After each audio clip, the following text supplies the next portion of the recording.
அனைவருக்கும் வணக்கம். Welcome to our channel நல்ல சமையல் 24. நம்ம இன்னைக்கு ரொம்ப ரொம்ப டேஸ்டான செட்டிநாடு ஸ்டைல்ல ஷ்ரிம்ப் கிரேவி, ப்ரான் கிரேவி எப்படி பண்றதுன்னு பார்க்கலாம். இதுக்கு முன்னாடி மறக்காம நம்ம சேனல் நல்ல சமையல் 24 சப்ஸ்கிரைப் பண்ணிக்கோங்க. இப்போ வந்து நம்ம ஷ்ரிம்ப் க்ளீன் பண்றதுக்கு தாங்க கொஞ்சம் டைம் எடுக்கும். மற்றபடி கிரேவி வைக்கிறது ரொம்ப ஈஸியாக குயிக்காகவே முடிஞ்சிருங்க. ஷ்ரிம்போட தோலை வந்து நீங்க புல் பண்ணீங்கன்னா வந்துடும். அதுக்கப்புறம் இந்த மாதிரி உள்ள இருக்க அந்த அழுக்கை எடுக்கணுங்க. இந்த மாதிரி இருக்கும்.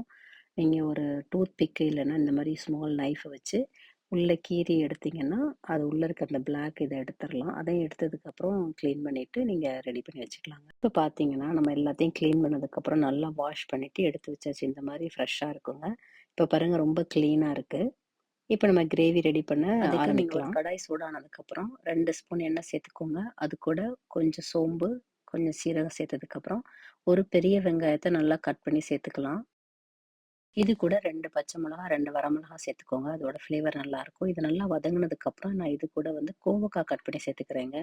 இது ரொம்பவே டேஸ்ட்டா இருக்கும். நீங்களும் ட்ரை பண்ணி பாருங்க. ஷ்ரிம்ப்பு கூட கோவக்காய் சேர்த்தா அதோட டேஸ்ட்டே வேறையா இருக்குங்க. இது எல்லாத்தையும் நல்லா மிக்ஸ் பண்ணி விடுங்க. மிக்ஸ் பண்ணதுக்கப்புறம் 1 ஸ்பூன் உப்பு சேர்த்து இன்னும் கொஞ்சம் நல்லா மிக்ஸ் பண்ணிட்டு நம்ம வேக விடலாம். இது கூட ஒரு 2 தக்காளி கட் பண்ணி அது கூட சேர்த்துக்கலாங்க. தக்காளி நல்லா வதங்கட்டும். தக்காளியும் சேர்ந்து வதங்குனதுக்கப்புறம் ஒரு 2 ஸ்பூன் நம்ம இஞ்சி பூண்டு பேஸ்ட்டு சேர்த்துக்கலாம். இது எல்லாத்தையும் நல்லா கலந்து விட்டுக்கலாங்க இப்போ. இந்த மாதிரி கலந்து விட்டதுக்கப்புறம் இப்போ மசாலா பொருள் சேர்த்துக்கலாம்.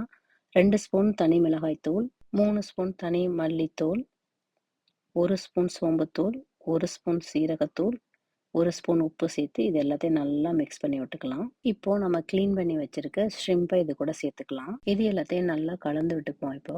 இதுக்கு வந்து நீங்க தண்ணி எதுவும் சேர்க்க வேணாம். ஏன்னா ஷ்ரிம்ப்லேருந்து தண்ணி வருங்க. இப்போ மூடி போட்டு ஒரு 5 to 7 நிமிஷம் நல்லா வேக விட்டுக்குவோம். இப்ப பாருங்க, இது நல்லா இந்த மாதிரி செமி கிரேவியா வந்துருச்சு ஆல்ரெடி. நம்ம எதுவும் தேங்காயெல்லாம் அரைச்சு ஊத்தலங்க. நம்ம மசாலா பொருட்களே இந்த மாதிரி நல்ல கிரேவியா வந்துருங்க. அவ்வளோதாங்க. பார்க்கவே ரொம்ப சூப்பரா இருக்கு. நீங்களும் ட்ரை பண்ணி பாருங்க. நம்ம இது கூட கொத்தமல்லி இல தூவிட்டு, நல்லா சுட சுட சாதத்துக்கு சர்வ் பண்ணலாங்க. சப்பாத்திக்கும் சேர்த்து சாப்பிடலாம். நீங்களும் ட்ரை பண்ணி பார்த்துட்டு உங்களோட எக்ஸ்பீரியன்ஸ கமெண்ட்ல சொல்லுங்க. தேங்க் யூ ஃபார் வாட்சிங்.